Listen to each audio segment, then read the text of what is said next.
L'autre jour, je regardais les commentaires sur une de mes vidéos et il y a une femme qui m'a mis un commentaire en disant qu'elle était extrêmement choquée parce que j'avais dit le mot nana pour parler d'une de mes clientes et qu'à cause de ça, elle ne pouvait plus regarder mes vidéos. Ce qui est intéressant, c'est qu'en fait, au travers de son commentaire, on se rend compte d'une chose, c'est que effectivement, le verbe est créateur, mais ce n'est pas celui qui les prononce qui en est l'architecte. Ça veut dire quoi? Ça veut dire qu'effectivement, quand je vais prononcer des mots, ça va créer des choses chez la personne. Mais par contre, je ne suis pas responsable d'exactement ce que ça va provoquer chez elle. Je te donne un exemple.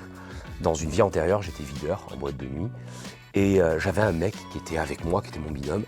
C'était le nabab du calme. C'est-à-dire ce mec-là, tu pouvais lui dire tout ce que tu voulais, toutes les insultes de la planète. Un lac calme. Il ne s'énervait jamais. C'était assez fabuleux à voir d'ailleurs. Il y a juste une phrase qu'il fallait pas dire. Va ta mère. Si tu disais cette phrase-là, il dégoupillait. Et le problème, il est là, c'est qu'en fait, cette phrase-là venait taper sur une de ses blessures et ça le faisait complètement dégonder.